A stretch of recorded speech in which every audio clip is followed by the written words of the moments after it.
Good evening. Calling to order the November workshop meeting of the Tomball ISD Board of Trustees at 5:32. For the record, a quorum of the board is present. All trustees are in attendance tonight except for Dr. Pratt.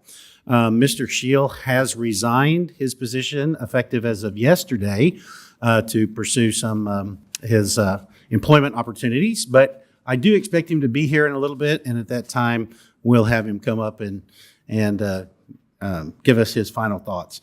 The meeting is being recorded in accordance with Government Code Section 551.128. I will now turn the meeting over to our superintendent, Dr. Martha Salazar-Zamora, to proceed with recognitions. Thank you so much. Good evening. Thank you, President McStravick, members of the board, and all of you in the audience this evening. We always enjoy starting with recognitions, particularly when they involve our students.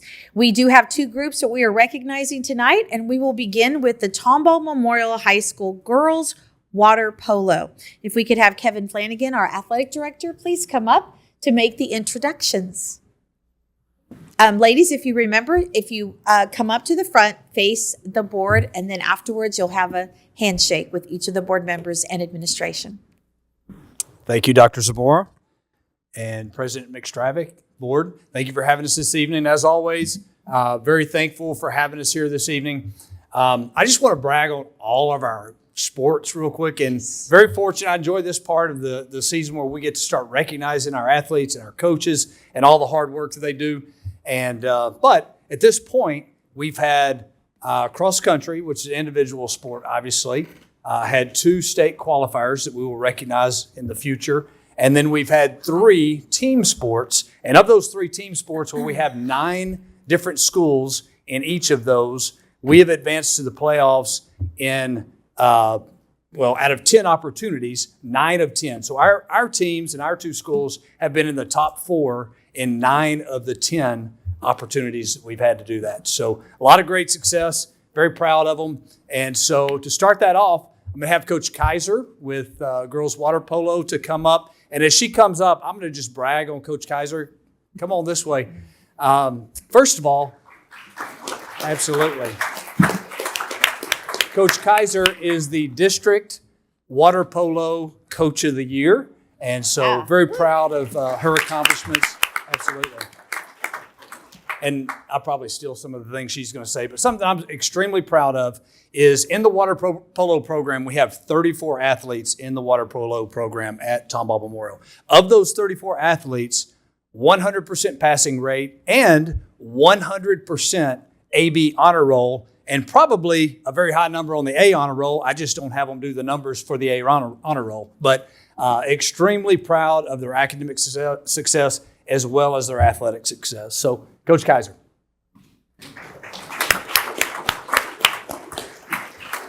Thank you, Coach Flanagan, Dr. Salazar-Zamora, and Tomball ISD board members for recognizing the Tomball Memorial High School varsity girls water polo team this evening. This year was our 3rd year as a UIL sport in Texas, and it's been exciting to watch the growth and interest in our sport here in Tomball. It's encouraging to hear conversations in the classroom from students who claim to know how to swim and who say water polo must be easy, then to hear them immediately put in their place by those who've seen but not necessarily played the sport. As I've said before, and I think the Olympics this year with their underwater cameras helped to show, water polo is a highly physical sport, one where breathing can be quite the challenge, especially when you're being pushed underwater while treading and trying to maintain hold of a ball. In many cases, the saying about Vegas applies to our sport. What happens underwater stays underwater. Once one understands that quite a bit of kicking, clawing, pulling, and drowning happens there, often without penalty, one can truly understand the intensity of water polo. While it sounds awful, and you may be wondering why anyone would subject themselves to that, the Tomball Memorial girls continue to accept the challenge and fight tooth and nail in every game. We had the highest number in our girls program this year, including our highest number of 9th graders joining our team. The most encouraging part of this season has been watching our returning members take new members under their wings, talking them through skills, partnering up with them in practice and in games. I told the girls recently how their cohesiveness and their understanding of the principle, the weakest link, allowed them to build trust and confidence in one another, which undoubtedly helped the team become the 3rd-time district champions, area champions, and Region 1 semifinalist. Additionally, this year, our team claimed the District Offensive Player of the Year with Cameron Ewart, the District Goalie of the Year with Kaylee Peacock, and 10 members who made all district teams. And I would be remiss if I did not applaud these ladies who were, each and every one, a member of the all-district academic team. These student athletes clearly understood the assignment. We are thankful for the Tomball ISD, for the support of Tomball ISD, especially Coach Flanagan, Coach Carey, and Ms. Collier for encouraging us and helping us grow. And we're also thankful for our Wildcat parents and families who help motivate and support these girls in all that they do. Thank you to my amazing assistant coach, Krista Chappell, whose passion for the game is infectious. And finally, I want to thank these athletes. I continue to be amazed at how these young ladies work together to make each other stronger, to play a clean game at a high level, and to thrive playing such an incredibly physical game. Like many of you, I can't wait for next season.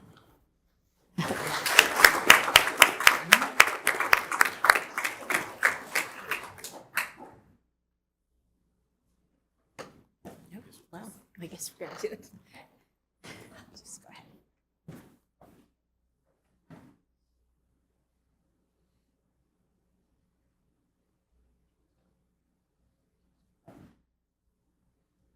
Who's the goalie?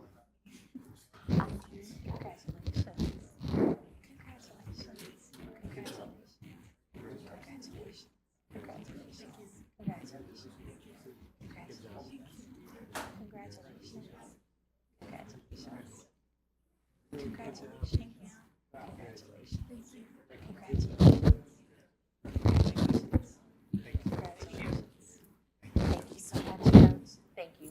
Great job. Thank you.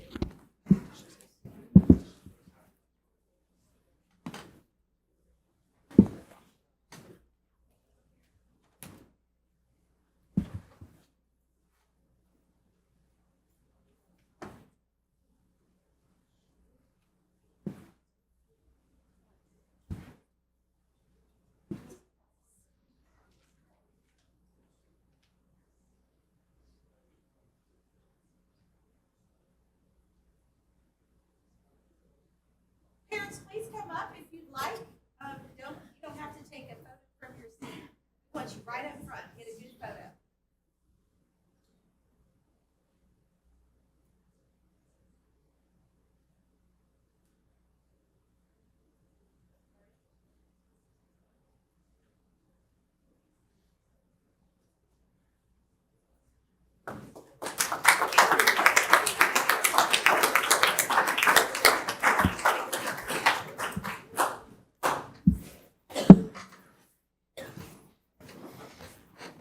Congratulations again, ladies, on an outstanding season.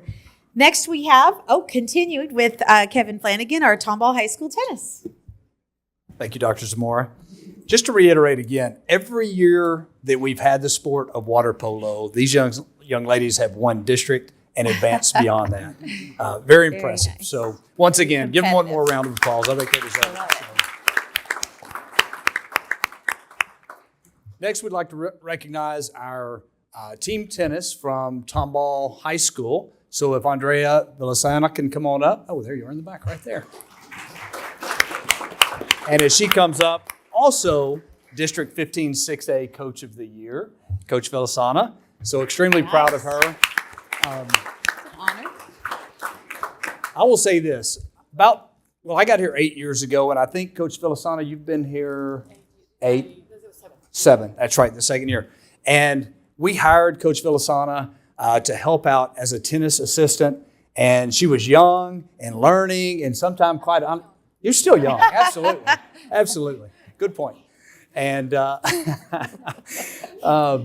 definitely learning, and then she was thrown into the fire and basically became the head coach. And there were some things that, quite honestly, she'd asked some questions and still was learning and didn't know everything, but battled and just worked with these youngsters every single day. And just a great role model. And she's grown every single year into this year being the district champion and, as I said, Coach of the Year. So very proud of you, Coach.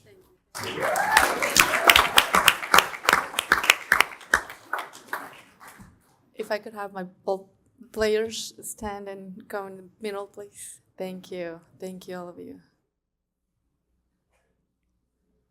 You all are being recognized, so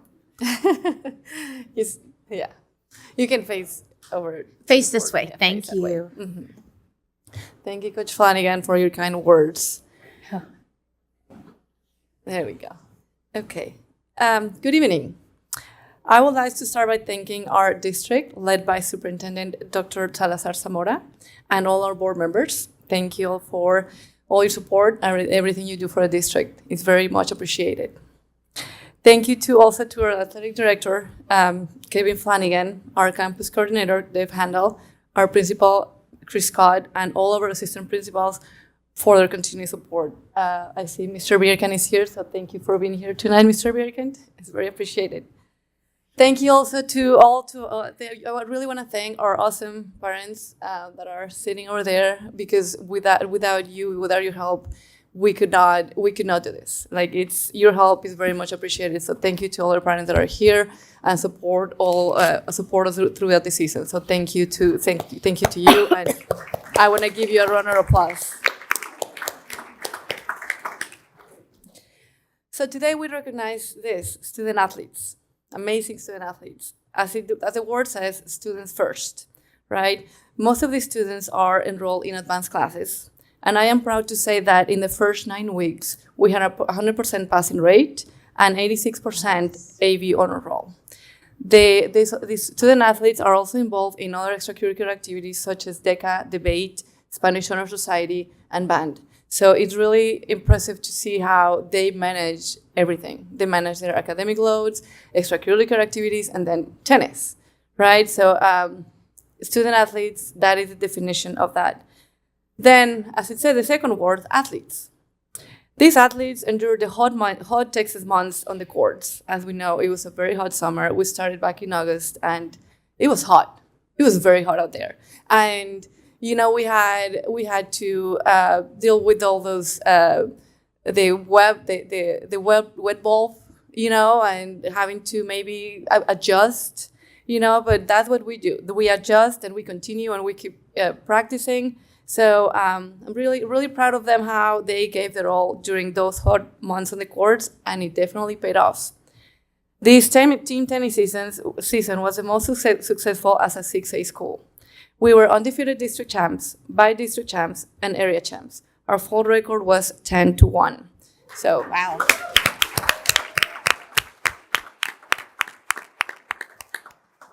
These tennis players are truly the definition of student athletes. They balance their academic and athletic responsibilities while getting to represent their school and their community. I am extremely proud of this team, and I'm looking forward to see what they accomplish starting in January for their individual season. We thank you for your recognition. Thank you.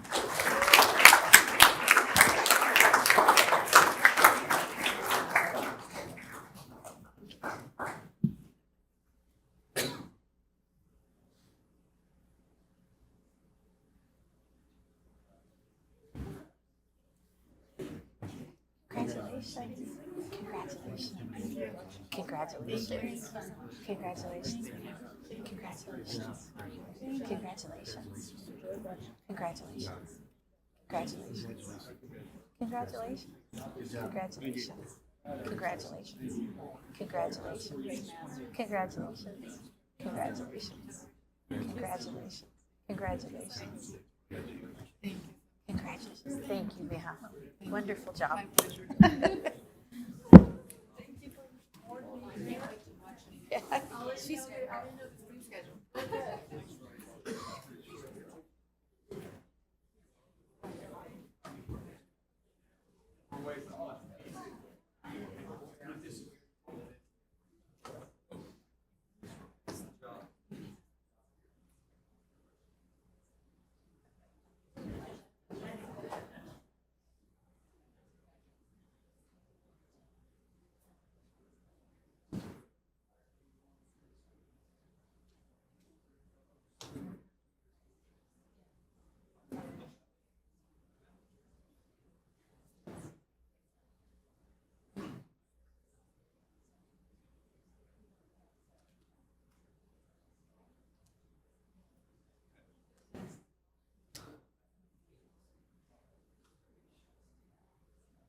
Congratulations again to all of our athletes. And at this time, we generally will allow the individuals to leave. Do you know? Yeah, well, I was hoping that Mr. Shield would be here, but it doesn't. 5 more minutes. Well, we're going to move on with the reports, and we'll get to Mr. Shield when he gets here. But if this is the time, if anybody wants to leave, that now's a good time to leave. But you're more than welcome to stay. But thank y'all for coming in. Thank you all. It's a pleasure to Students recognize and you. parents, congratulations again. Good job.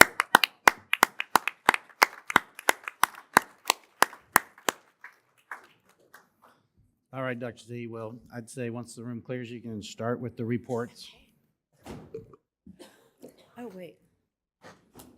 I have the wrong.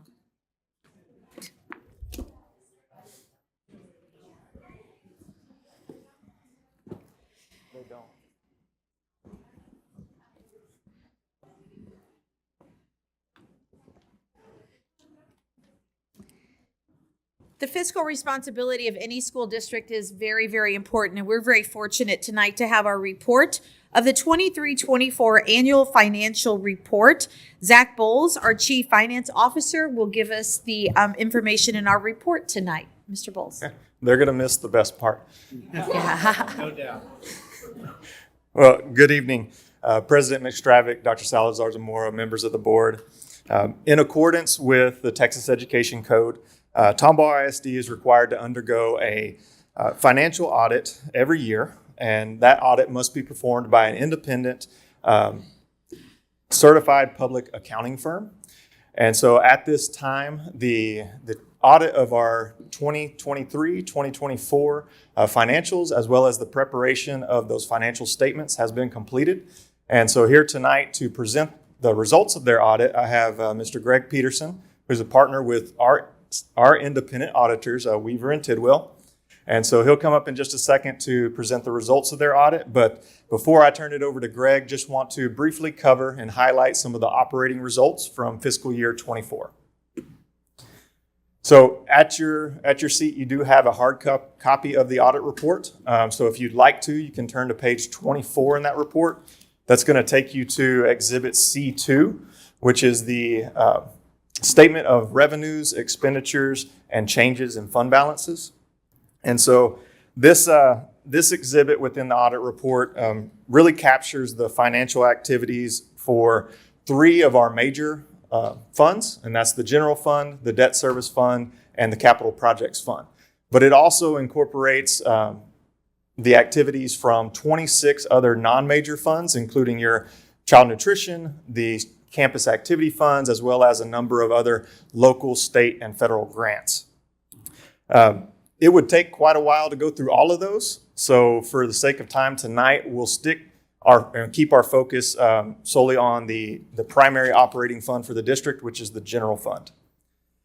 If you think back to June of 2023, we were adopting the budget for fiscal year 24, and at that time we adopted a deficit budget with a $5 million deficit. From the moment that budget was passed and we began operating in the new fiscal year, we took every opportunity or looked for every opportunity to increase revenue, to reduce expenditures where we could. And so in doing so, what I can say very happily tonight is that we were able to reduce that initial deficit projection by half. And so our deficit for 23-24 came in at 2.4 million rather than 5. Digging into those details, you look at the revenues. In 2024, the revenues generated by the district was just under 213 million, with 52.8% of those revenues being generated by local property taxes, interest income revenue, and other forms of miscellaneous revenue. From a state standpoint, we received 98.6 million, which is another 46.3% of total revenues received by the district. And rounding out all of our funding with less than 1% of the total revenues generated was that from federal programs, and that's really our reimbursements that we received for SHAR's Medicaid reimbursements. So very, very little that we do receive in the general fund from a federal standpoint. But do want to take a second to go back to the state portion. 46.3%. That's a significant increase over where we were at in 2019. At that point in time, the state only contributed about 18% of revenue to our total revenues that the district brought in. And so I think the question is, what's driving the increase in the state's funding that they're providing to the district? I can tell you that it is not an increase in the basic allotment. As much as we would like to see that since 2019, there's not been an increase in the basic allotment. So what you're seeing there with the increase on the state side, that's not new money to the district. What it is that it's a shift between the funding responsibility at the local level and the state's level. And so the way that the state legislature really did that is in 2019 and forward, they've passed property tax legislation that has compressed the maintenance and operations tax rate. It's also increased the homestead exemption to $100,000. And so the result of that ultimately was a shift between the funding responsibility at the local level and our taxpayers back to the state. But it did not represent any new money. So putting that into perspective, when we talk about fiscal year 2023, we collected or brought in $127 million in property taxes. Last year, it was $104 million. That's a $23 million shift between the funding responsibility at the local level back to the state and what they have to then carry forward from there on. So as much as I'd like to say that the state has given new money to the district, that's just not the case. It's strictly a shift between one funding source to the other. When we look at our expenditures for 2024, total expenditures were $215 million, with $135 million of that being dedicated directly to instruction and instructional related services. That's 62.9% of the total budget directly for instruction. One of the questions we see quite often is a question about administrative costs. When we talk later about the first report, there's actually an indicator in the first report that's dedicated to identifying the administrative cost ratio of every district. And so in that indicator for the 2024 first report, our administrative cost was actually 8%, which scores us in the highest point total that you can receive for that indicator question. We receive all points because our administrative cost ratio is below the average that the state expects for a district greater than 10,000 student enrollment. And so that's just meaning that we're operating efficiently, that we're meeting the expectations of the state when it comes to operating a district of our size. I apologize here. I did make a little mistake. We did not have an excess of revenues over expenditures this year. I'm not used to writing deficiency, so I missed that there. But ultimately, we had a deficiency of revenues over expenditures of $2 million. Gets a little bit bigger when we talk about other financing uses, and that refers to primarily our litigated tax refunds that we're required to pay out for those prior year litigated refunds. And so that increased by another $400,000, ultimately leaving us with a deficit of $2.4 million.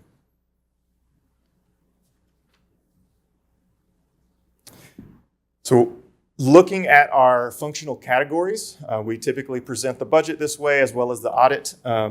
Again, looking at instruction functions, that is 62.9% of the total budget. Campus administration, which also includes your instructional leadership, which is Dr. Webb and the curriculum and instruction and assessment team. That's going to make up 7.92% of total expenditures. Our student support at 11.1%, that's going to incorporate all of your expenditures for counseling, health services, transportation, and extracurricular activities. At 3.5%, that's general administration. So think finance, human talent, tax office, those general administration type departments. At 13.6%, we have our non-student support. And that's going to really encompass all of your maintenance, your custodial expenditures, technology, as well as the safety and security function of the district.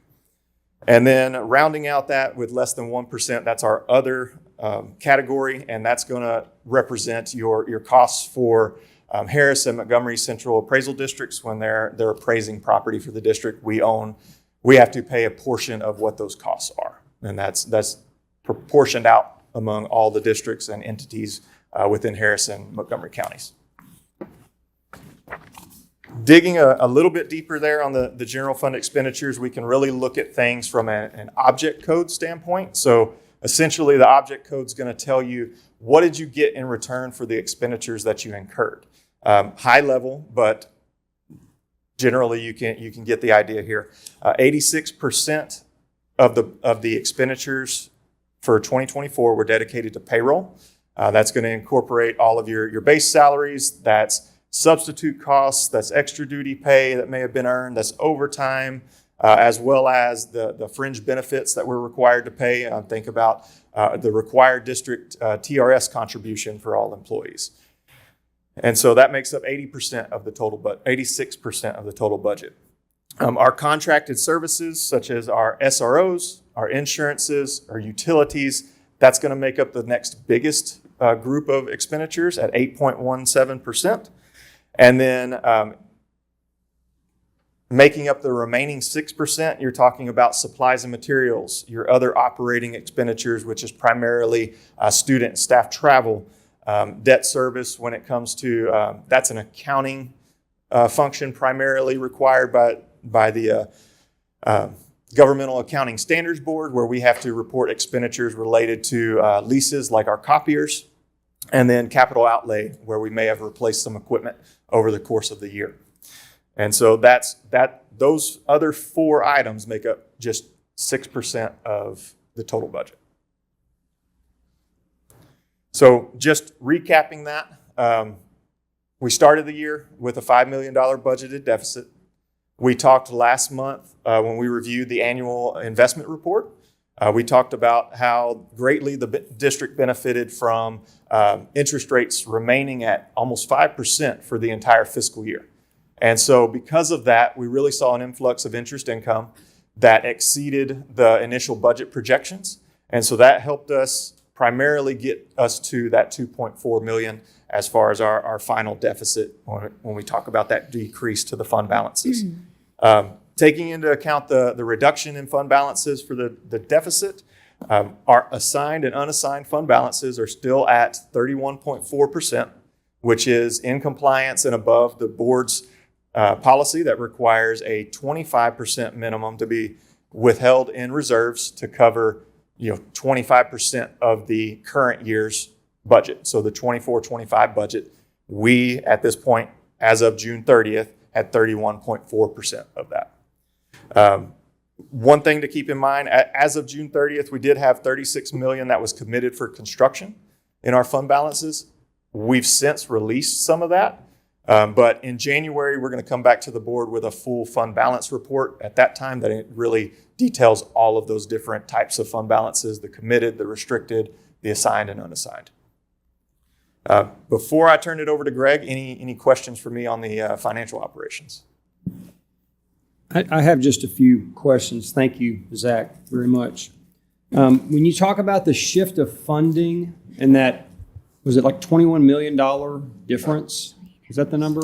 21 million, what we collected? It's 23 from the prior year. Okay, so we collected 23 million less. Correct. Is that correct? That's correct. So it sounds like education's getting cheaper here for taxpayers, but that's not the case, correct? Or is it? No, I would say that last year taxpayers saw a pretty good reduction when it came to their tax bill. Yeah. Depending upon what appraised values looked like, we in 23-24, you had almost a 16-cent reduction to the overall tax rate.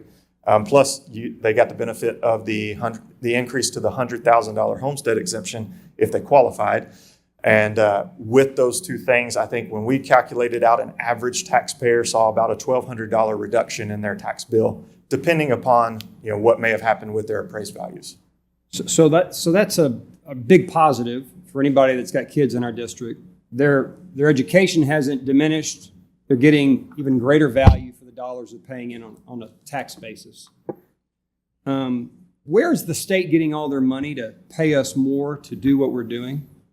So to fund the property tax legislation that they passed, that came from the surplus. They had a $32.8 billion surplus heading into the last biennium. And so they utilized roughly half of that to fund ongoing property tax tax compression, the tax rate compression for the maintenance and operations, as well as fund that increase to the homestead exemption and create what we call a hold harmless in the event that we were negatively impacted from our debt service side of things for that increase. Okay. Just a few more comments. On the things that contributed to the deficit, this tax refund, I don't remember seeing one of those before, at least in the, maybe they're every year, I just hadn't noticed it. They're every year, and so those really come about when taxpayers will go and protest and challenge their values.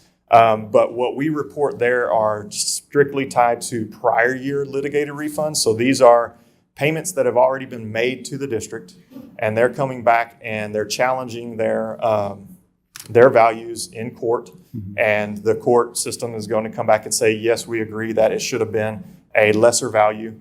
And at that point in time, we'll get a notice that we're required to then refund the difference in that payment that should have been there. Okay, so that expense, though, could be from 3 years ago. Correct. I got you. Okay. All right. Well, I just want to applaud the makeup or the ground you made up on the deficit, because without that, we would have cut it down to like $1 million or $1.2 million in terms of the deficit. Right around 2. Yeah. So well done. Well done. That's all I've got. Thank you. Hey, so let's kind of take what you launched off on and go a little bit further. So Zach, you say that the property tax reduction was based on revenues that were excess revenues. So what happens when the excess revenues have been used? That's a good question. Something that we're definitely going to continue to watch as we head into the legislative session coming up this spring. They'll again have to set aside budget to cover the tax reductions that have already taken place and continue to fund that going forward. I don't believe in the initial adoption of all of that. They had identified an additional revenue source to maintain, but that's something that they're going to need to address in the upcoming session or future sessions. What I will say is that in that same session, with a $32.8 billion surplus, the state did allocate $4 billion for public education, but they did not come to an agreement on how those funds should be spent. So ultimately that $4 billion was left set aside in the budget, but unallocated to school districts. Okay. So I do think that's part of the reason why you see this year in 24-25, you had roughly 80% of school districts across the state were either adopting a deficit budget or they were making cuts to their services.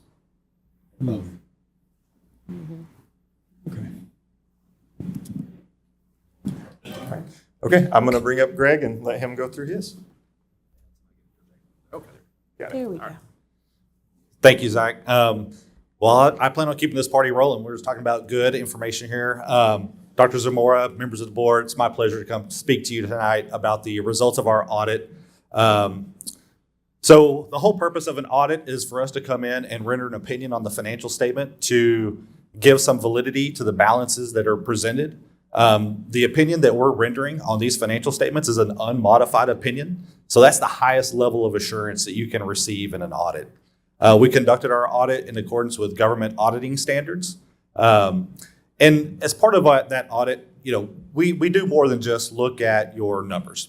We also evaluate the district's internal controls, and we issue a report on our review of those internal controls and our testing of those internal controls. And as a result of that, we did not identify any material weaknesses or significant deficiencies in internal controls that are presented in the report. The district did have 2 control findings last year. Those findings were completely remediated. As part of our process of this current year audit is to go back and test our prior findings to make sure that those have been handled and completed. Happy to report that those issues have been adequately remediated. So we do not foresee those being recurring in the future. I actually want to commend the district on its efforts to remediate that process and actually go above and beyond what I think was recommended by us during prior audit, and doing kind of a full scope review of your internal control process. That's really awesome that y'all did that. Y'all went above and beyond to have a more comprehensive review of your internal controls. In addition to looking at the numbers, evaluating internal controls, we also are required to perform a federal single audit. That's where we come in and we look at the federal programs that the district expends funds. The 2 programs that we selected for testing were the Child Nutrition Cluster and the ESSER program. As part of our testing, we evaluate compliance with federal requirements, and we also evaluate internal controls over that compliance. Happy to report that we did not identify any non-compliance, and we did not have any control matters, whether they be material weaknesses or significant deficiencies related to internal controls over compliance. So in a nutshell, great audit. As a board, you definitely want to hear some of these keywords: unmodified opinions, no material weaknesses, no significant deficiencies, fully remediated findings from prior year. So those are all key indicators that this was really a very successful audit. That's really kind of the results of my audit, the results of my presentation. I'm happy to answer any questions that you may have. All right. I just want to finally say thank you to Zach and his team. It's a big task to come in and answer all of our questions and provide us with all the information. We do ask for a lot. As you can see, that's a 120-page report sitting in front of you. So it's a lot of detail.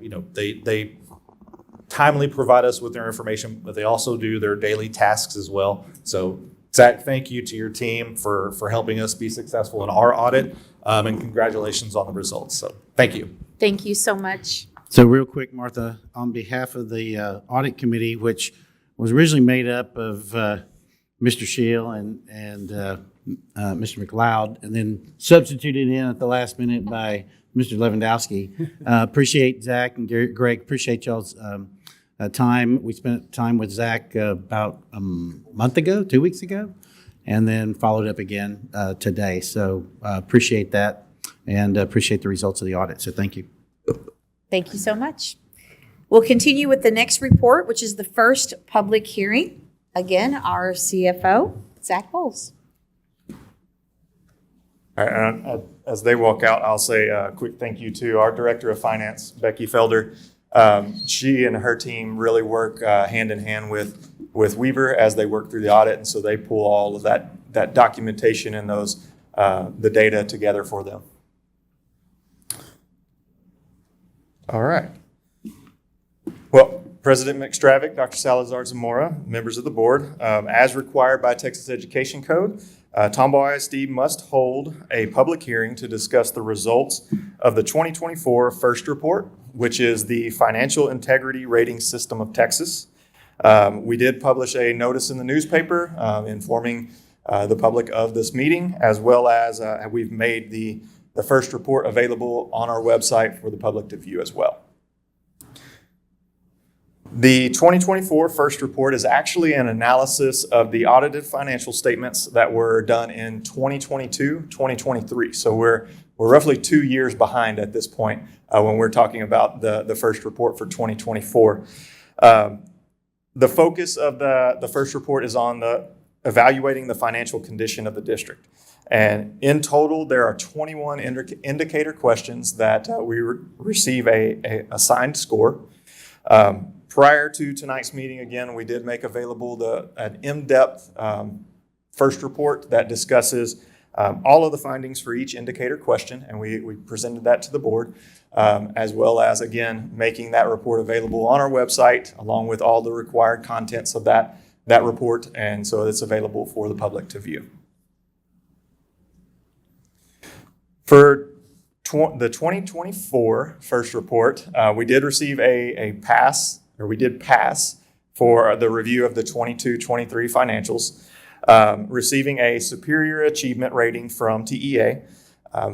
For perspective, Tomball ISD has received a superior achievement rating every year since this rating system began in 2002. There's a 100-point scale used for scoring the results of the 21 indicator questions, several of which are identified as either critical or ceiling indicators.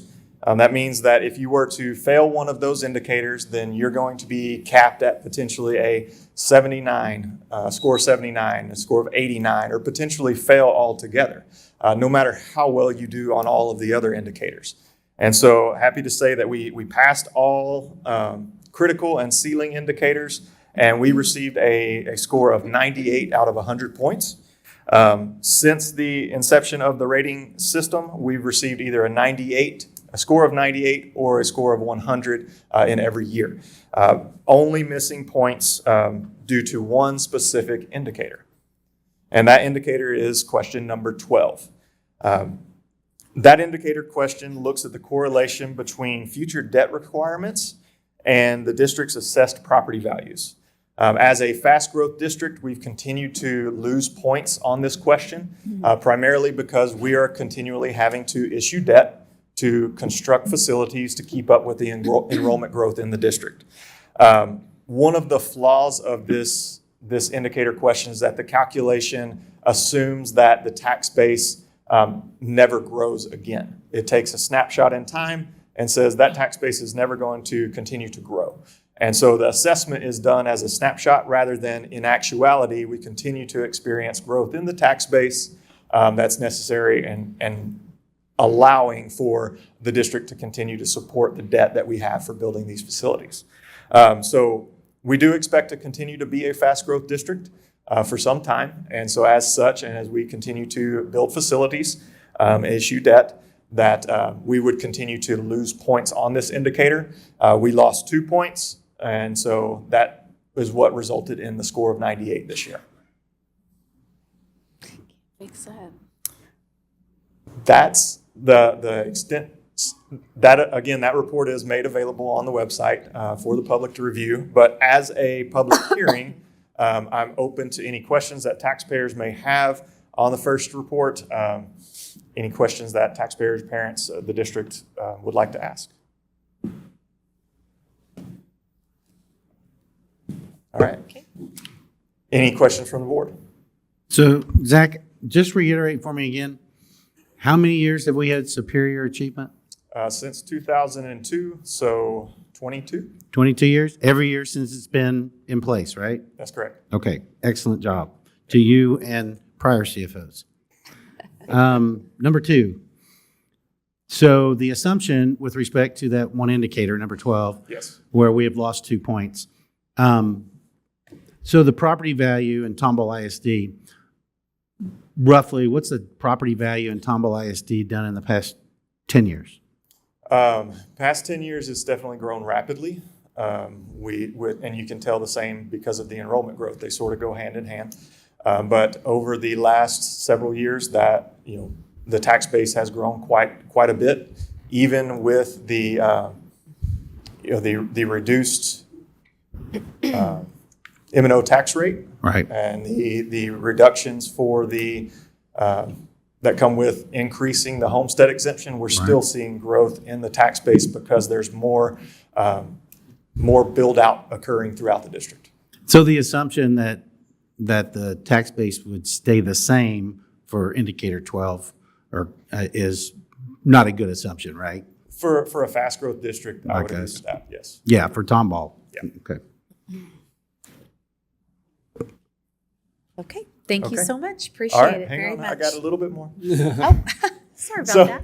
So just before I close it out, though, just want to highlight a few of the other areas where we've gotten awards for our Take your financial time. reporting. I will do that. Sure. So in addition to the superior rating that we've received on the 2024 first, we also go a little bit further than that. We take, in addition to reporting our audit report to TEA and all the financials that Greg works on there, our finance department led by Becky, they go a step further and they submit an annual comprehensive financial report to both the Government Finance Officers Association as well as the Association of School Business Officials. Those two organizations really work with local governments to encourage and support them to go above and beyond the minimum requirements that go with generally accepted accounting principles. And so we're looking to add additional transparency, additional disclosures that's going to help the end user in a lot of respects. That's the underwriting teams, that's investors, but they're going to look at those financial reports and they're going to use that data to assess the financial health of the district. And so we want to provide as much information as we can there. And so after the audit's complete with Weaver, we actually go through and we do a lot more in-depth analysis, so statistical sections that include looking at historical data as far as changes over time in expenditures, fund balances. We look at the top employers in the area, enrollment growth, our top 10 taxpayers. So it's really an all-encompassing look that the GFOA and ASBO then review all of that and are looking for standards to be met in terms of financial reporting and what's put out there to the public. And so, again, we've received the Certificate of Excellence in Financial Reporting. We've actually received that for 25 consecutive years with both organizations. For GFOA, only 84 districts in the state of Texas have received that award. With the Association of School Business Officials, that's down to 57 Texas school districts have received that award. In addition to the financial reporting, we also submit, by choice, information to the Texas Association of School Business Officials for a procurement review. And so this has earned us, over the last 2 years, a purchasing award of merit. And so Becky and her team, led by our purchasing coordinator, Chris Gorski, they go through and they compile all of our policies, our procedures, our practices, our procurement methodologies, and we submit that to TASBO for review. And not only are they looking to ensure that we're in compliance with all state and federal laws regarding procurement, but we're operating off of best practices. We're continuing to educate our district staff, and that we're looking for efficiencies and costs and operations. And so we received that again for the second consecutive year. And there again, 70 districts across the state of Texas have received that award and recognition. The one that I think, when we're talking about addressing or assessing the financial condition, the financial health of the district, I think the one that carries the most weight is our standing with the rating agencies, primarily because it has a direct impact on the interest of investors, as well as the interest rates that we're able to get when we go out to on the market and we're issuing debt. And so we currently carry a AA plus rating or equivalent in the instance of Moody's. The AA1 is the equivalent of a AA plus, but we carry a AA plus rating with all three major credit rating agencies. That's Fitch, Moody's, and Standard & Poor's. What we've seen over time, and I think the last estimate is that AA plus rating really helps us generate a 5 to 7 basis point savings over that next threshold of ratings. And so over time and the life of the bonds, that means millions of dollars of interest savings for local taxpayers. In October, we went back out to the market. We had all three rating agencies either affirm or reaffirm that AA plus standing. And even in despite of adopting 2 deficit budgets. We just disclose all of that to them.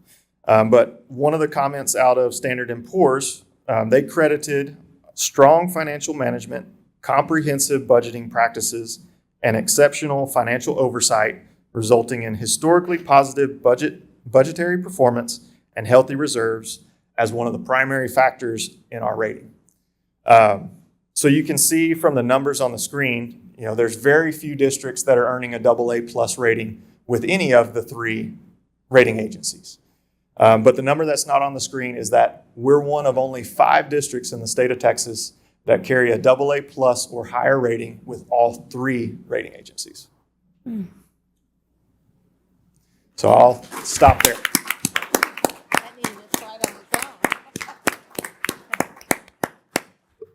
Okay, any questions? So, Martha, thank you and your team, Zach's team, because this, Zach, what you were going to is exactly, not only are we striving for transparency and accuracy and ratios being in check, but all that also equates to savings to the taxpayer. And you said millions of dollars, but I think it's more in the line of tens of millions of dollars over the past 10, 20 years, is it not? Probably so. Yeah. So, that's, I applaud you for doing that. It's one thing that I think Tomball is noted for, and the awards that you receive just show that we're presenting it accurately, and then that translates into the rating agencies having high ratings for us, which again translates into cost savings to the taxpayer. So thank you for that. Dr. Z, is there an opportunity to celebrate this in the paper, promote this? Yes, we will have communications, put something out. Just as a reminder, we do it in bits and pieces, but Right. It is nice to have everything encapsulated as far as the awards and just what this means as far as savings to our community, and really just overall fiscal management and responsibility in a very difficult time. Right. So it's super important. In part because the opinions or the affection of the public, we're going to want as much as we possibly can come the next legislative session, Right. knowing the ESAs, they're going to come up again, all of the voucher talk. And this is a great advocacy tool that we don't discount our education. We discount their cost to the locals, but we give an exemplary education, and we have incredible leadership fiscally that makes it all worth the while. So I just think we got to market that as much as possible over the next 6 months. I agree. Yep. Thank you. Yeah, I'd just like to say that he was a little low key on it, but the thing that really strikes you when you think about it is that we were only 1 in 5 that have all 3 ratings. Yeah. And I think that's a great accomplishment. Sure. Thanks. Yeah, and just to go on with that, right? Not only have we been able to save money with the issuance, but then you've been able to come back and resell the bonds, call them back and resell the bonds at even better rates. Yes. And they're oversubscribed to the minute we put them out there on the market. And so there's a lot of different angles to that, and this ratings help us out, which all goes back to the ability to report accurately and transparently. I agree. Can we give him one more round of applause?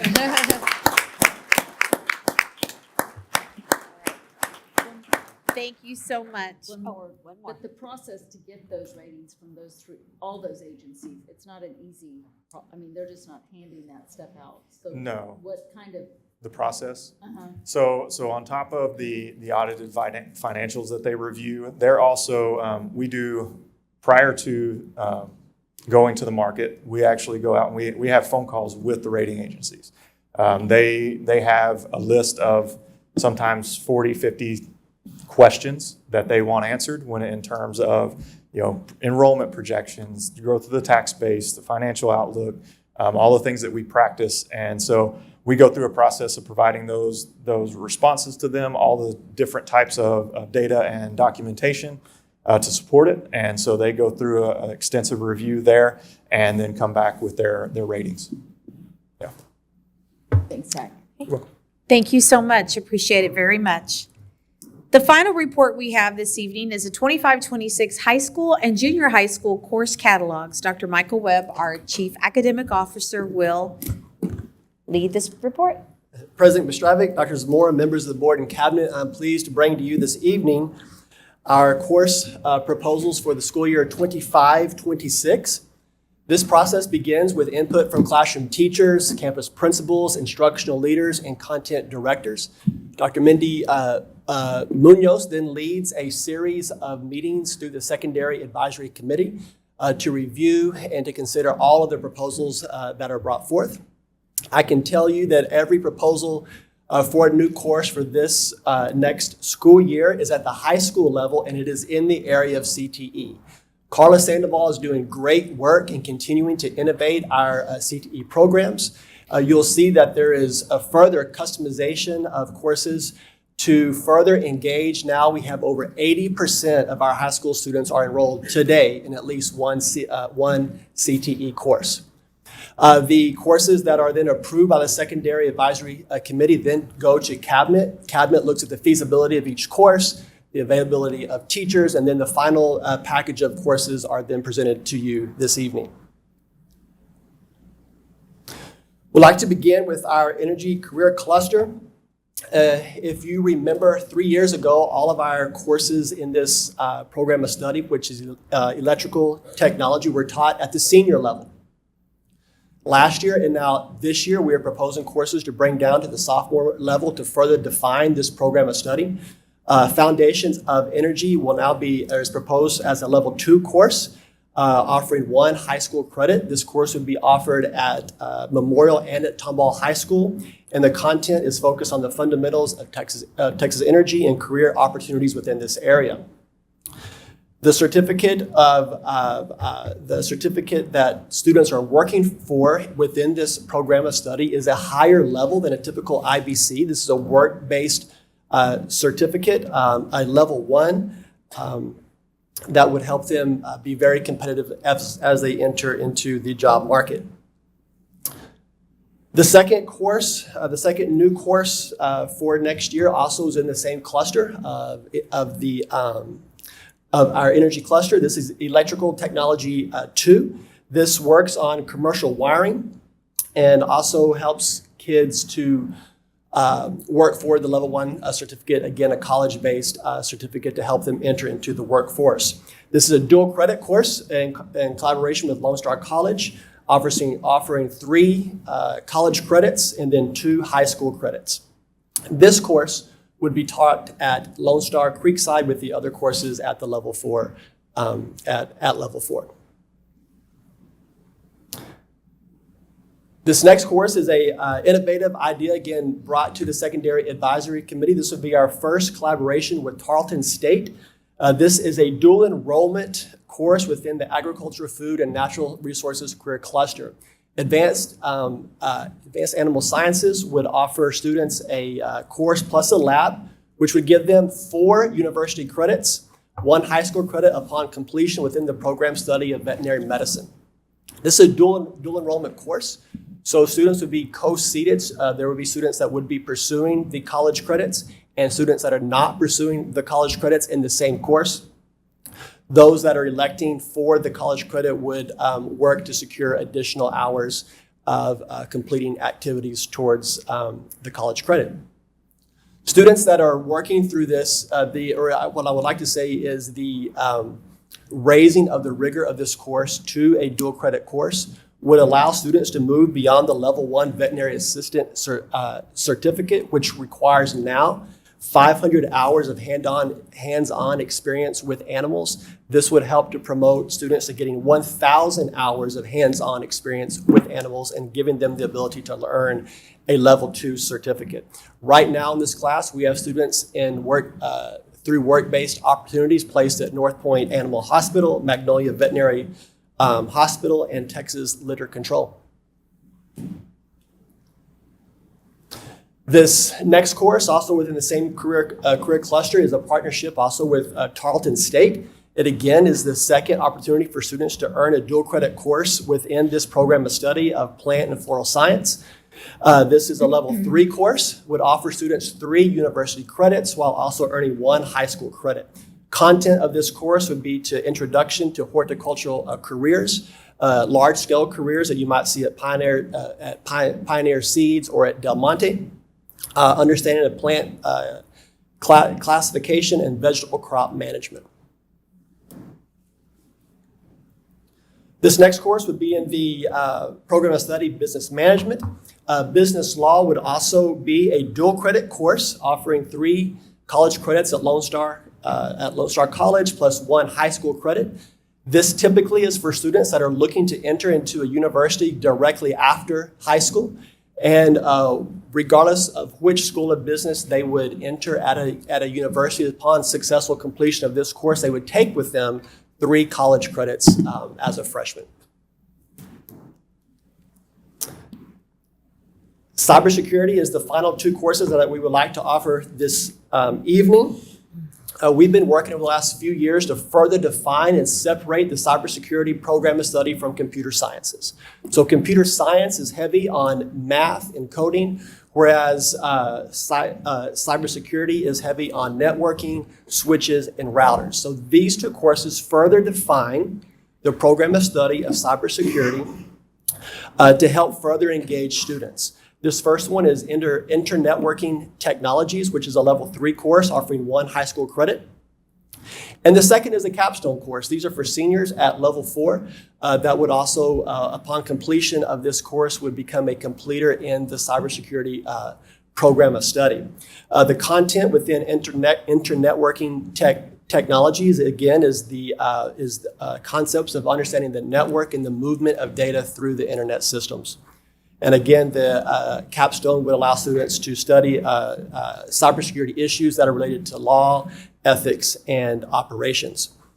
Possible jobs that are available for kids that are completing this program of study would be at any hospital that has large networks, any small business with networks. Even within our own district, we hire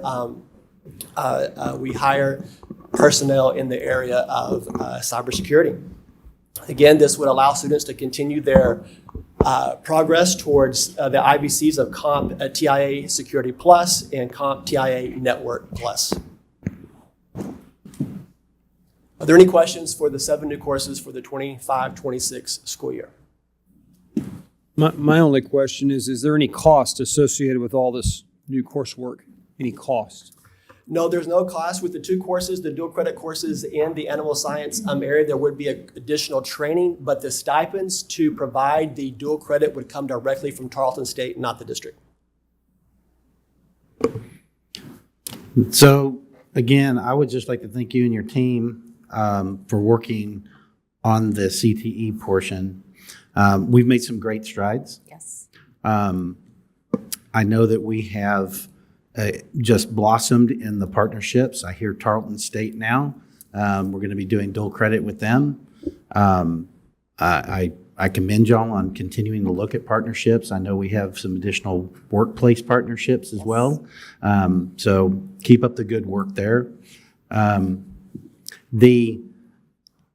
We're expanding into these different areas, and I know that the board's challenged you to even look at other areas. Sure.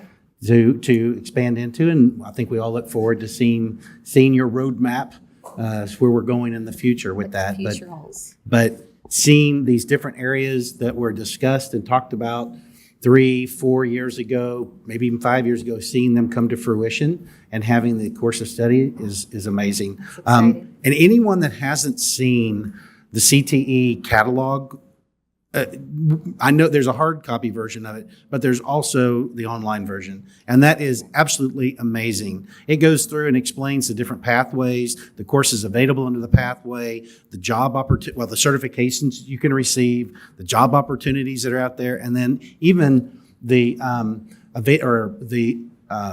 need for that position within our regional area, and then It's also very robust. cost. Or the salaries, expected Right. salaries. Projected salaries. So that is a wonderful piece of work, and I appreciate you your team continuing to update it. So I look thank forward to getting it every year. Big thank you to Dr. Webb and the entire team because they have continued to do exceptional work. So Hey, Dr. Z, these will be our teachers mostly.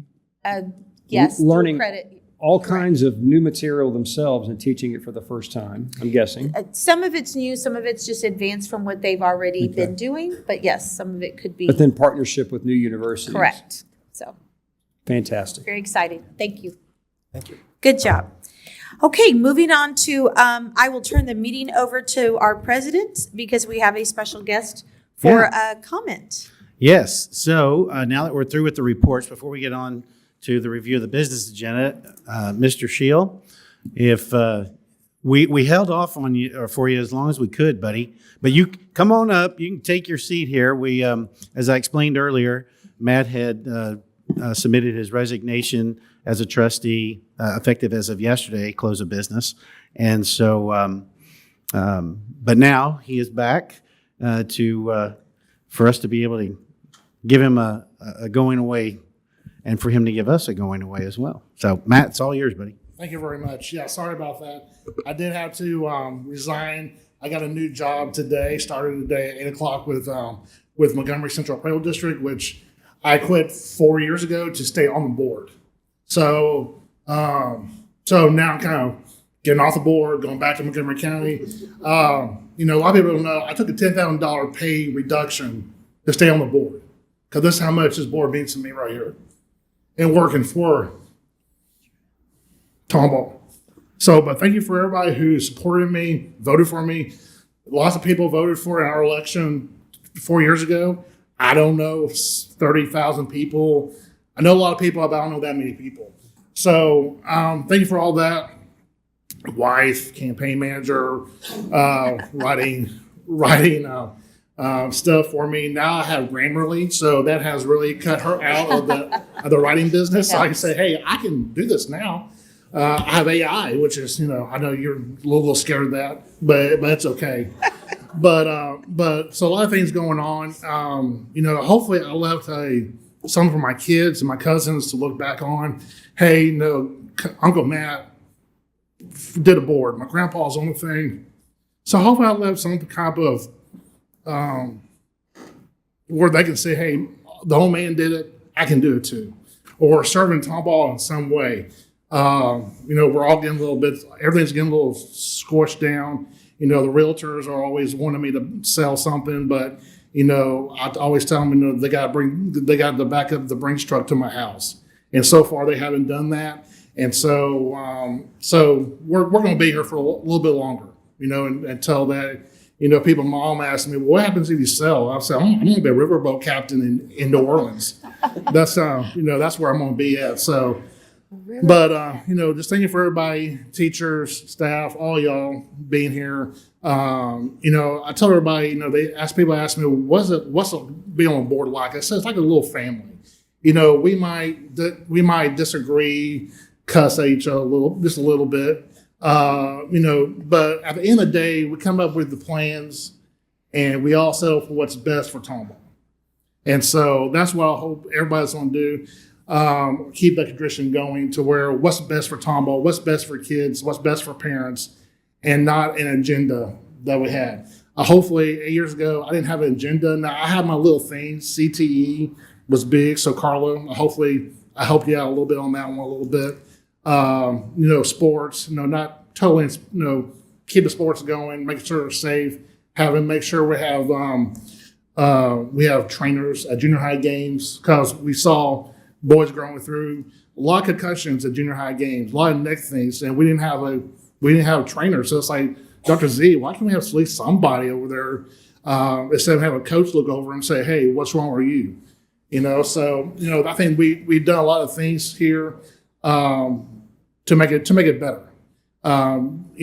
We can always Monday quarterback what we did or shouldn't done and all this good fun stuff, but there wasn't a vote we did or part of a plan I was part of that I thought was bad at the beginning. Now, maybe 2 or 3 years later, maybe we could have done that a little better or done a little better, but, everybody can do that. So, but there's nothing I can say looking back, saying, boy, we had a plan and we really screwed it up at the start. We did what we thought was right and we went with it. So, very proud of the TIC. I do my commercial appraisals. I get I get real estate things. I saw the tick. I saw BJ Services. I said, ooh, that is cheap and it is for sale. So next time I know, I called Dr. Z and she said, yeah, I already know about it. And I told her, I said, you can't buy a Class A office building for what, 30 million, whatever? 37.5 million.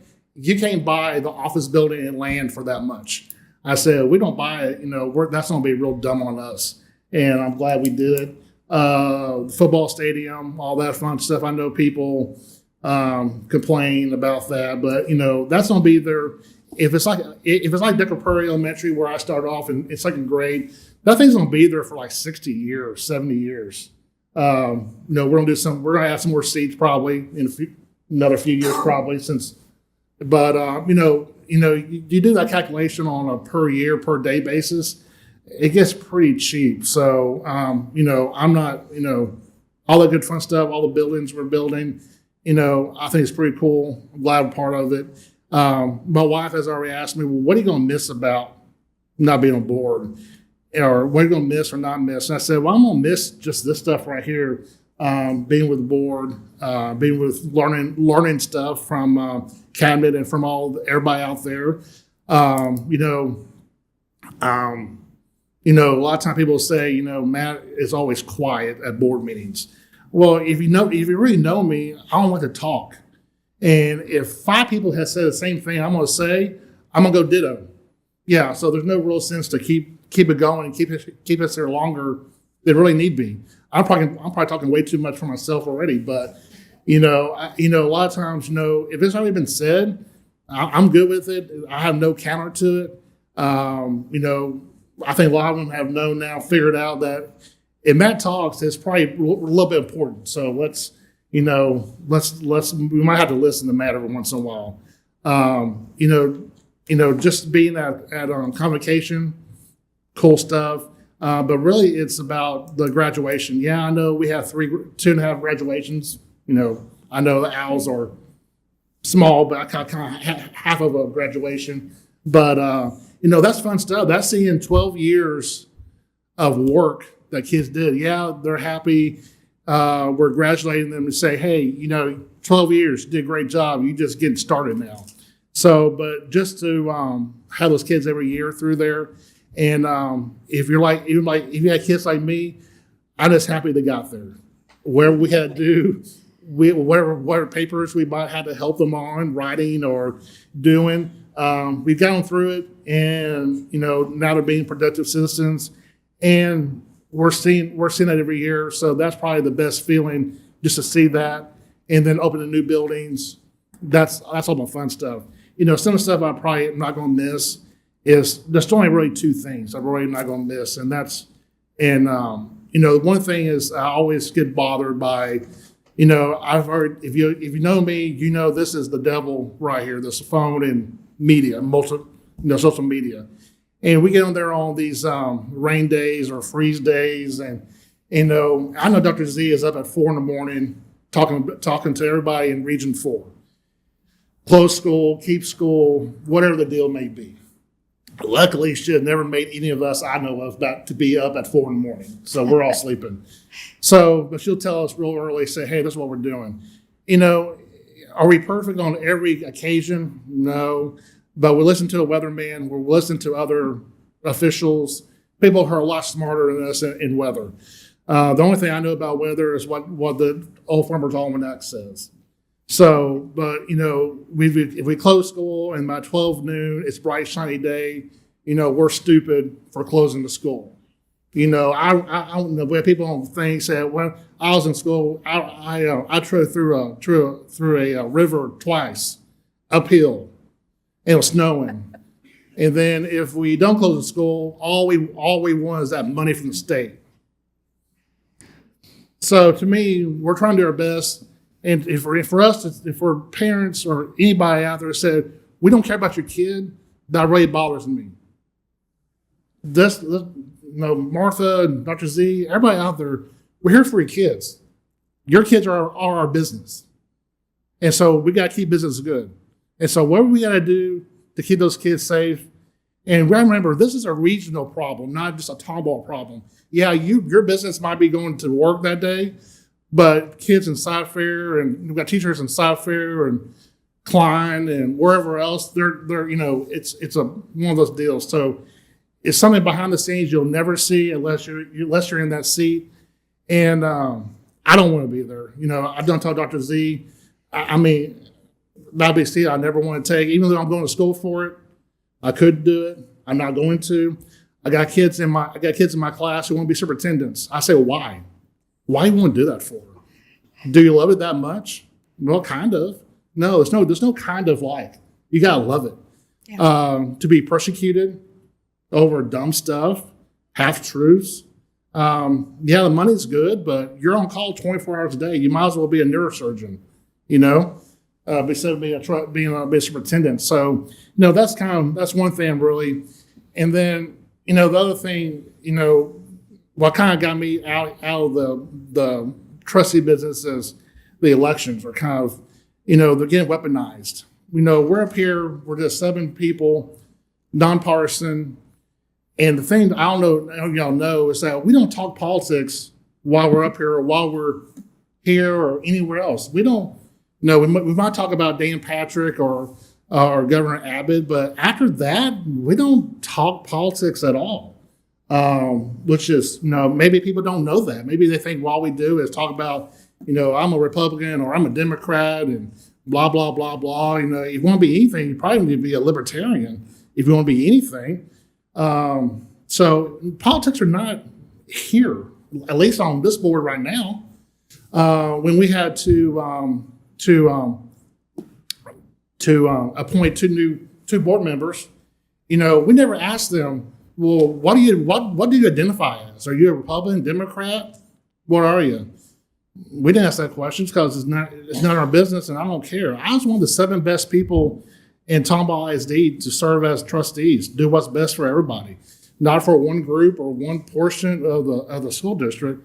We by the grace of God, we found two dumb dads who want to volunteer. I know one thing. My wife said. Somebody said we get $100,000 a year. Zach, I need a check. Zach, I need a check for 8 years. These guys need a check for 20 years. I mean, if that was the case, we got $100,000, I'll just be a board member for the rest of my life. But we spend money to volunteer. Yeah, we do a lot of important things up here. For the kids. I mean, it's not life and death up here, but, we try to set a good example, keep the district running. A good district brings in people. I don't know if Bruce is here or not, probably not. But Bruce will tell you this, a school district brings in families, just like this guy right here. Brings in families, brings in business, we grow. We could be like where I used to work in Hempstead. That place hasn't grown in 30, 40 years. So only thing they're growing now, they have an HEB going in. That's their claim to fame right now. But we're a growing district for a reason. Schools bring in people, and if you don't believe it, you need to ask a bunch of Exxon people. Even though I might not be crazy about all the new schools and new toll roads and all of that, it's just how it is. And hopefully, we can not weaponize school board elections. That is not what it should be. It should be the best 7 people. When me and him ran, it was just, hey, we got 3 guys. They're all great guys. Pick one of the 3. Luckily, y'all picked me. So, but that's how it should be. It should be just a friendly race and based on ideals and not what party you belong to or what you're going to do or anything fun like that. So that's the 2 things I'm not going to miss. But I am grateful for Tomball. We've been here since Main Street was, dirt road and a couple saloons and a couple hotels and all that fun stuff. Now we got two major thoroughfares going through, toll roads going through. My grandpa probably would, he probably wouldn't be shocked, but he might be probably disappointed more than anything about what Tomball has become as far as the congestion and toll roads and everything like that. So, he was a forward thinking. He knew it was coming. He was just trying to delay it as long as he could. And, now we can't do it no more because everybody knows about Tomball. when we're selling bonds from all over the world, right, Zach? They know about Tomball. So thank you for everybody. I know I talked a little bit probably longer than I needed to be, probably more than I ever talked in 8 years probably, but that's my feelings. I'm just glad y'all, supported me through the years. And that's really it. I mean, I'm just glad to be, I did my part for 8 years. New number 5 will do a great job. I got some things, some rules for you about what your role is as number 5 trustee. We'll get to that later, but it's been a fun ride. Thank y'all very much for letting me do this here, and hopefully y'all will call me again for other projects. I know with the new class with the reproduction. I mean, that's my thing: reproduction, feeding, selling. That's what was my PhD. Well, that's what I thought I was going to do, have a PhD and doing just exactly right there. So hopefully I can get involved a little bit of that. But hopefully y'all call me. Hey, Matt, we need your expertise in something. We'll be around. Summer likes to make money for everybody, so she's also around. But been a great 8 years. I wouldn't change anything. I did my part, and it's easy to talk about it. It's a difference to run and get up in here and actually get burned. So, but I tell people, my wife especially, I'm a big boy. I can handle it. So you can be mad and mad at people.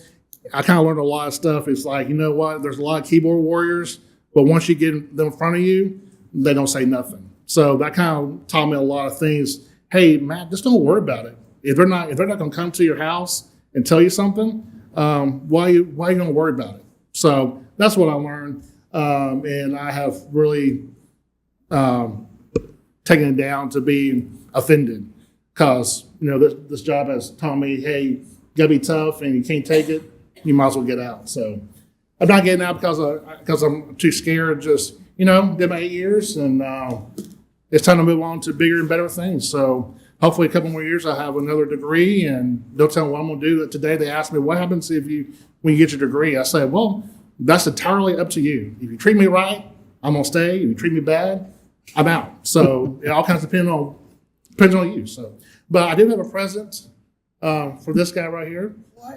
Since you're still hurt about me supposedly stealing your signs. I could not find any of those ugly signs you had the first time you ran. They were ugly. I hopefully you threw every one of those away. Hopefully. So, but I do have a sign for you that's a very nice sign, a very pretty sign. I think it was designed beautifully. So I do have that for you that you hang up. So this is one of the last signs we had. Oh, wow. So I found that in the barn. Look at that.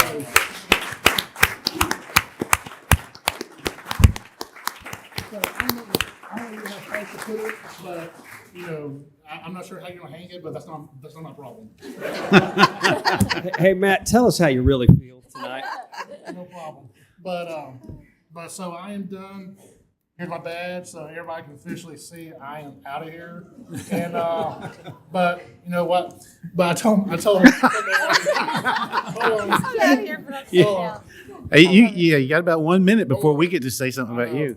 But I told him, I said, hey, I don't want to come here in February and got to come up there and say, hey, I've been gone for 2 months and y'all already got this thing screwed up already. What's the problem? So hopefully y'all won't do that, and we'll be just getting after it, and we will hopefully by January, February we'll have another state championship and something hopefully, and we'll just keep doing what we do here in Tomball, just keep winning and keep being excellent. There you go. Thanks, Matt. Thank you. Hey, don't leave yet. Sit back down. We gotta talk to you.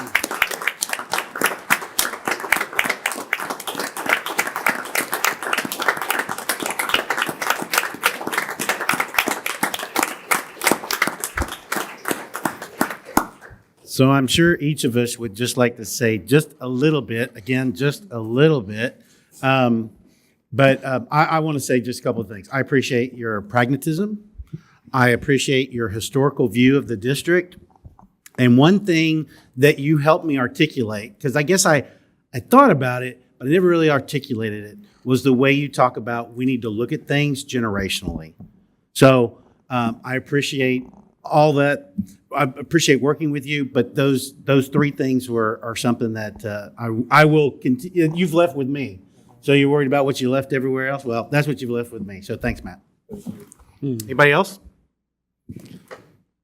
I'll just say how much I like Matt, and that's the honest truth. I mean, we ran against one another back in 2016. Whatever, yeah, whatever. Wasn't that 16? 15. 16? No. Yeah, whatever. Sometime back. We're both math majors, you 8 can years tell. ago. 8 years back. And I didn't know Matt at all. But then having gotten my rear whipped or something like that, Something like that. in that election, it's all good. I got on the board in the spring, and it has been an honor to get to know you as a friend, not just a fellow trustee making good decisions for this district, but as a friend. That means a lot to me. And I'm going to miss you, but we're going to hang out. We'll have some time to hang out. Yeah, I think we already have dinner dates already. All right. So your people called my people already. That's great. That's great. That's great. Anybody else?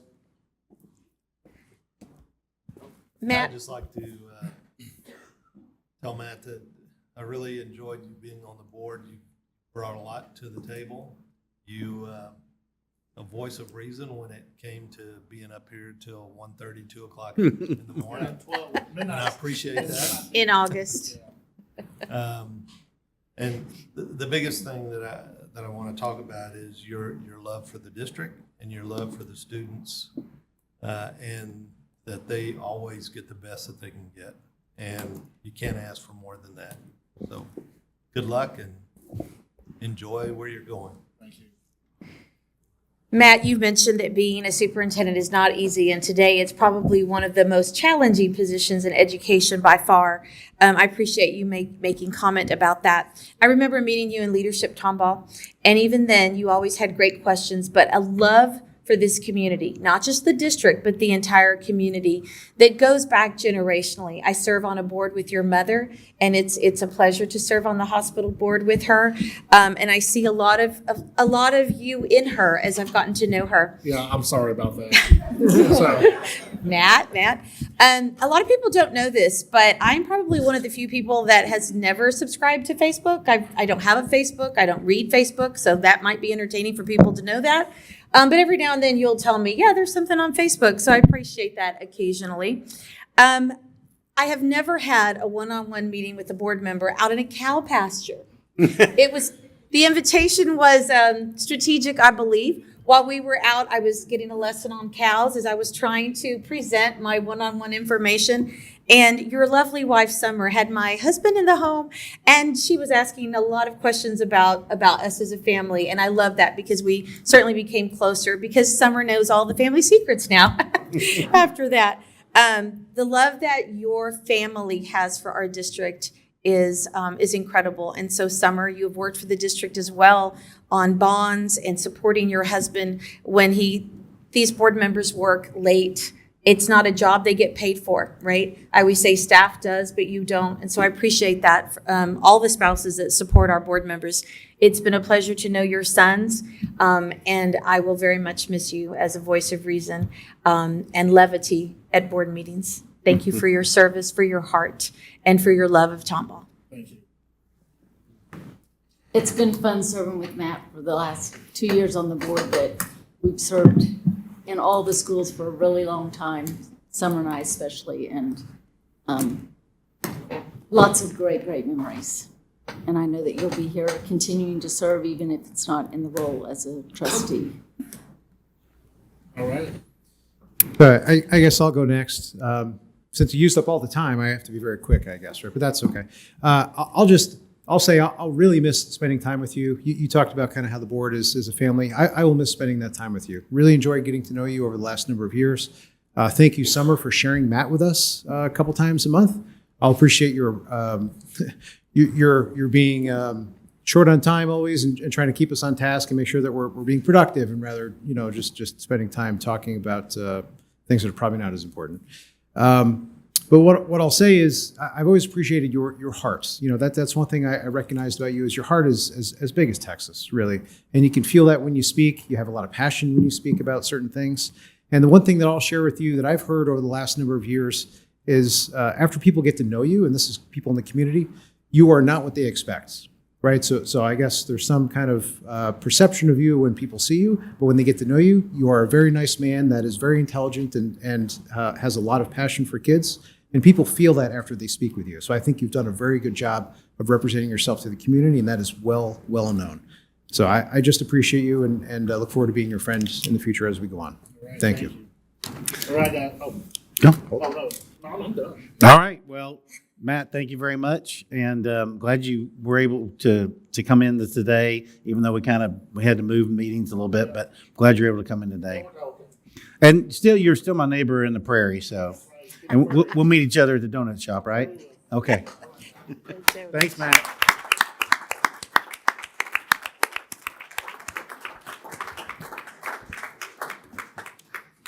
All right. Well, we went a little longer than I thought on that, but it was very well worth it. And so back to you, Dr. Z, I guess, for the review of the Yes. business agenda. Review of the business agenda for November 13th, 2024.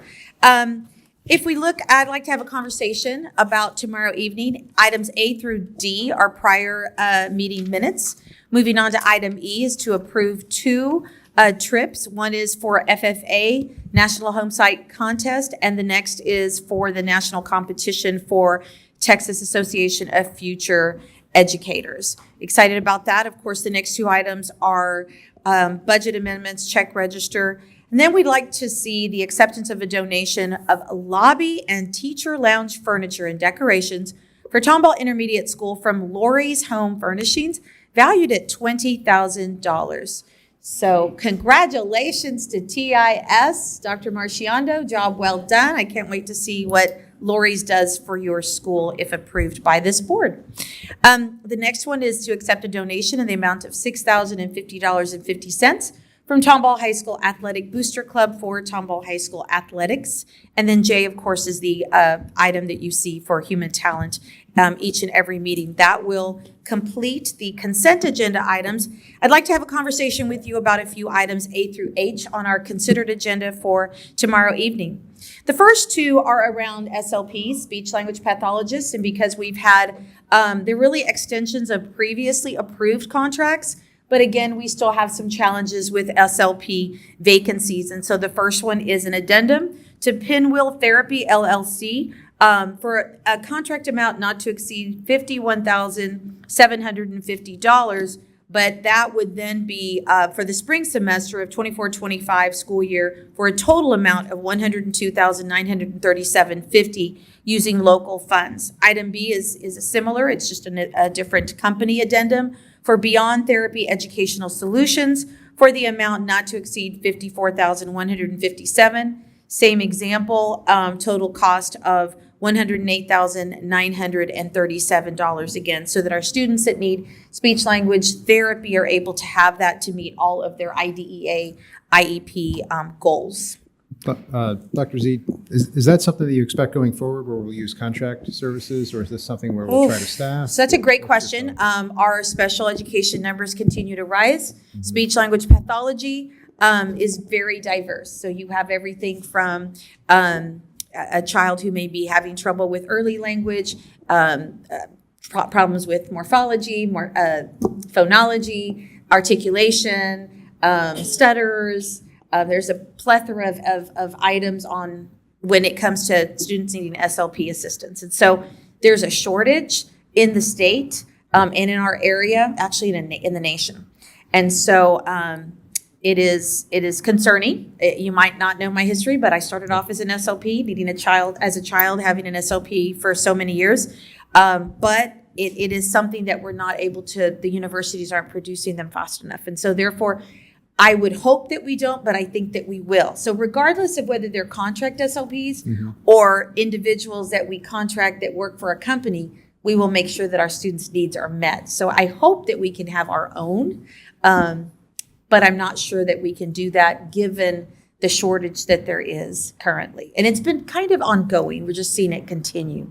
So I guess along the same vein, if there's such a shortage, should we look ahead to the next school year and try to lock up any kind of services? Do you think we'll have a hard time finding contract services available where we should be proactive and try We fortunately, there are a lot of companies that are able to provide, but right now we don't feel the need to look that far as going in advance. And hopefully, we're still hopeful that we can always hire enough to have them internally, right? Incentivize individuals to come to Tomball in different ways. Okay. Okay.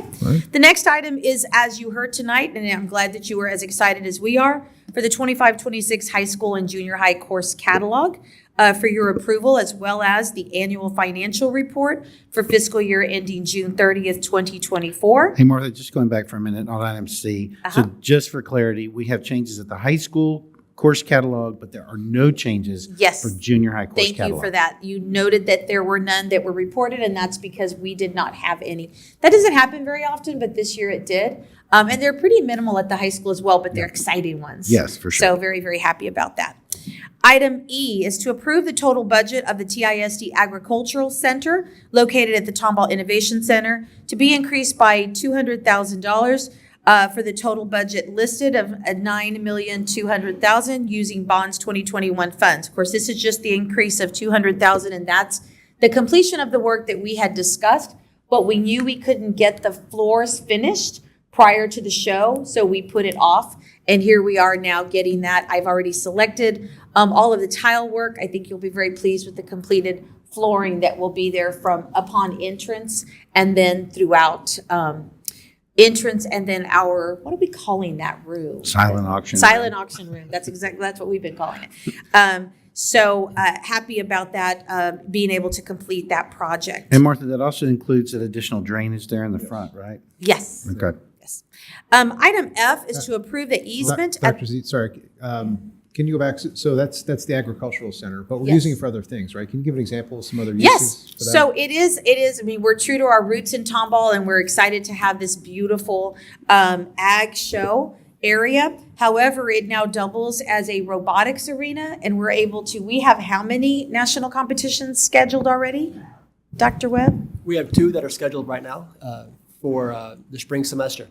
Very good. Very excited, 2 and counting. So when there aren't animals, there will be robots. And do you expect other use? And I guess I'm just thinking, it's somebody might ask, it's a $9 million facility, Sure, right? sure. We're going to use it more than once a year. Absolutely. Students have already been in there utilizing it for different things. As a matter of fact, I was recently, Tomball Star Academy had a student event there. Other campuses will as well. Another example is I will be hosting this year on April Fool's Day, April 1st, our 8th State of the District.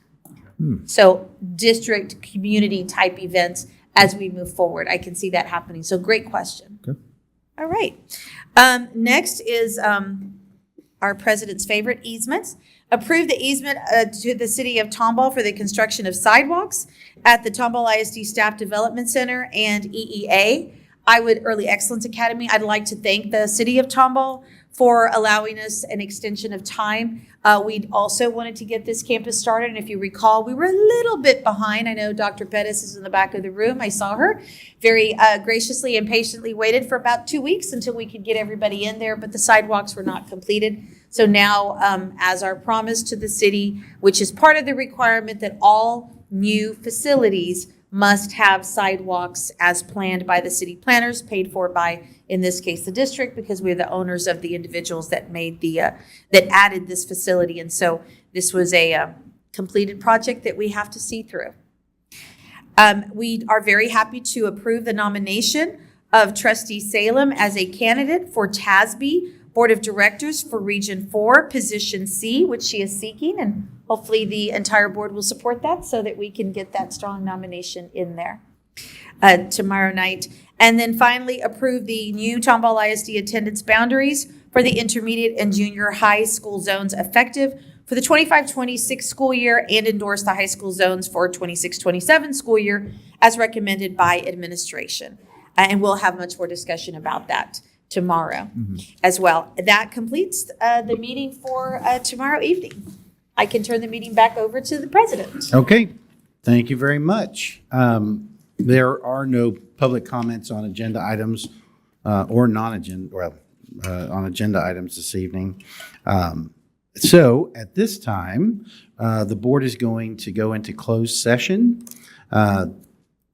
The Board of Trustees will convene in a closed meeting for the purpose authorized by the Texas Open Meetings Act, including but not limited to the following sections and purposes.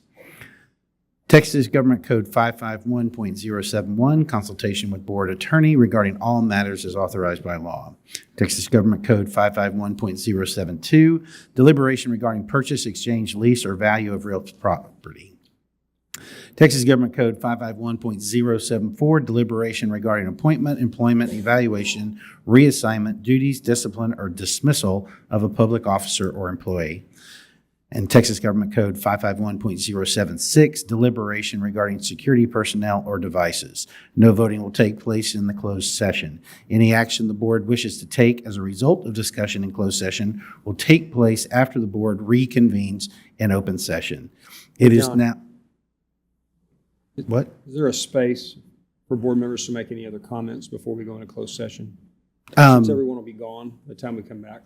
Oh, yeah, I'm sorry, Lee. Yes, if you'd like to. Is that okay? Yeah, I'll read all this over again in just a minute. You have to read it all over again? No, it's fine. No, don't read it No, again. Lee, no, we're good.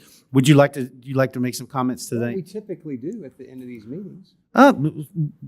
Yeah, sometimes. Well, I mean, it just depends on where we go. But go ahead, It's Lee. normal that we always do, and I wanted to wish everyone a happy Thanksgiving because we won't see you. You won't be here tomorrow night. That's in a couple of weeks. Hook 'em horns, by the way, for all of you Aggies. I know you don't maybe want to hear that. But a happy Thanksgiving, just a lot of gratitude for being in Tomball, for all of the service of those that come to these meetings faithfully. I just am grateful. And so, thank you. That's all I had to say. I just wanted to give that before we dismiss. Okay, cool. Does anybody else want to say anything? I'll wait till you read it. You'll wait. Till... No, I just want to echo Lee's comments. Have a great and wonderful Thanksgiving, and we are all very, very blessed to live here in Tomball in this great country. And I'm exceptionally blessed this week that we had our first grandchild, so I had to squeeze that in there. So anyhow, Do you have any pictures, Tina? I have lots of pictures. Oh, okay. Get your act. Okay. But very thankful for all of our staff here. That Cool. we're blessed. Anybody else?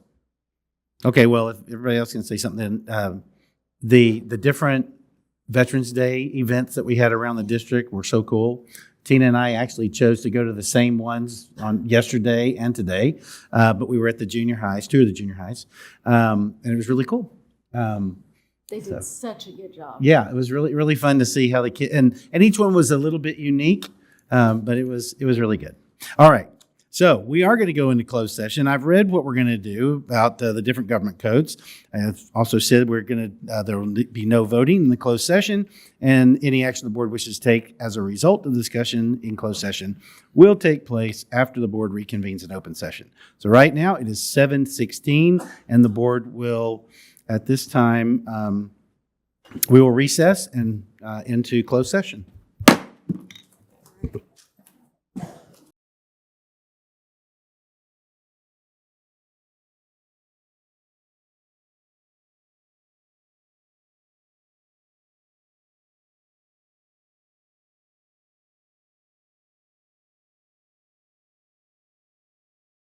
Okay, all right. At 9:46, we were reconvening in open session. Does anybody have any comments at this time? All right, if not, I will entertain a motion to adjourn. So moved. Second. Motion made by Mr. Lewandowski, seconded by Ms. Salem. All in favor, raise your hand. Motion carries unanimously. We're now adjourned. Done. 9:46.